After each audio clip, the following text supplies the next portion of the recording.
We are saying happy birthday to an award-winning author from Maine. Richard Russo turns 75 years old today. He won the Pulitzer Prize for his book Empire Falls, which was turned into a movie. That story was set here in Maine, and the movie was also filmed here. Now, we've spoken with him a number of times, and in 2009 it was to talk about his book, That Old Cape Magic. And Kathleen Shannon wanted to know how he got started with that story. Very different. I've spent a lot of time writing about mill towns, and I thought, well, let's try a short story or something lighter. So I had an idea for a character, and I thought, well, we'll just make this light. We'll take this middle-aged guy, and he'll be on his way, say Cape Cod, and he's on his way to why not a wedding, and he's got his father's ashes in the car, and we'll just see where this goes besides Provincetown. You know? How did you come up with that? And then the seagull. And the seagull, that was when I knew, actually, that when the seagull appears, that's when I knew that I was not working on a short story anymore. So That Old Cape Magic is a book about marriage and death and family. And Russo, like many of us, was going through some big changes in his own family at the time that he wrote it. Kathy also wanted to know how much of real life influences his writing. It seems to me that you do take some grains of what's going on in your own life. Mm-hmm. Like, for instance, you were dealing with the pending death of your mother while you were writing my this. mother was very ill. By the time when I was finishing up Bridge of Sighs, she was extremely ill at that time. And I'm so sorry for your loss. Yeah, thank you. Because you also talk about how, in a way, you're preparing to be an orphan. That's right. That's right. After we lose both parents. As we all become. And at the same time, on the happier end, you know, the book is also about weddings. Yeah, it's two of them. Book ended by 2 weddings, and both of your daughters were in the process of getting married. We were planning their weddings as I was writing this book, and in this book there is an absolutely cataclysmic rehearsal dinner. That's one of I think of my favorite set pieces in the novel. Again, I don't want to give away too much, but it is truly catastrophic. Is that table 17? No, that's the wedding. That's the first wedding. The second wedding, that's right. The real catastrophe has not even set in We've yet. all been at that table. Of leftovers. But the first one is Jack and his wife are set at the leftover table. And it has its comic moments too, but the second one is truly catastrophic.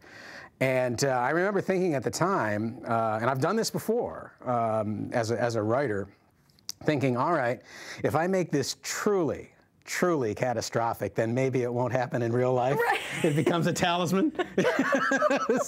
And it works. And how did your daughter's weddings go? They were wonderful. They couldn't have been better. There are always glitches.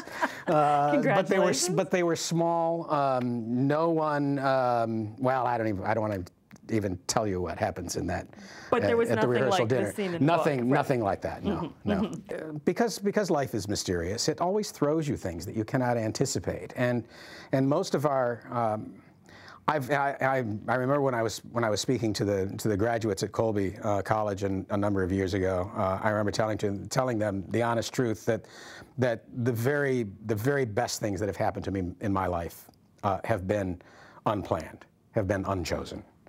And so the idea that you go through life choosing, I mean, we do choose, and our choices carry more ramifications than we can ever dream.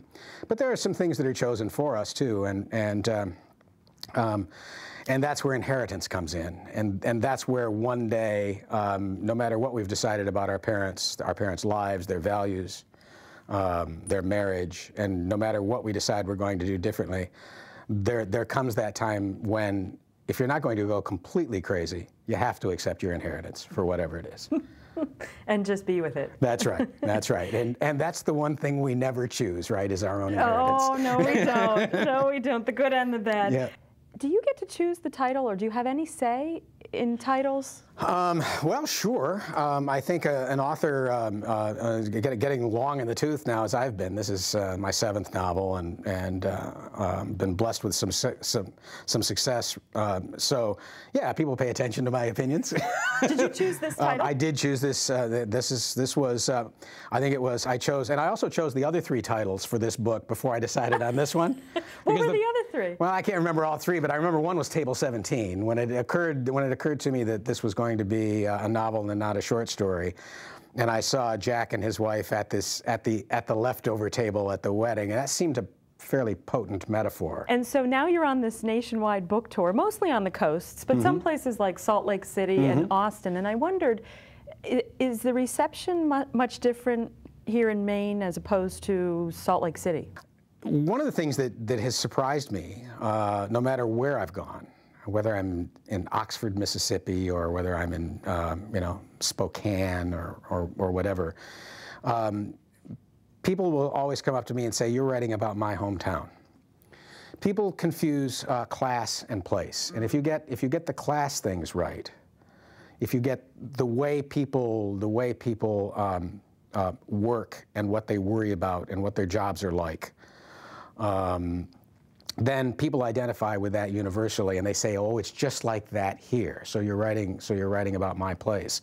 I was very concerned about Empire Falls, because I know Mainers are fiercely territorial about their state. They love their state, and to have someone from away come in and write this novel about Maine was terrifying. Was terrifying to me, and I was very surprised when an awful lot of people from Maine really embraced this book and came up to me and said, "You know, you got Maine right." And I was glad that they thought so, but part of me was also thinking that I don't think I got Maine right. I think I got working right, and I think I got some of the class stuff right. Struggling. The struggling, yeah. I mean, to say that he got Maine right, that's a compliment. And there's stuff that transcends no matter what the geographical lines are. I think he knocked it out of the park. Thank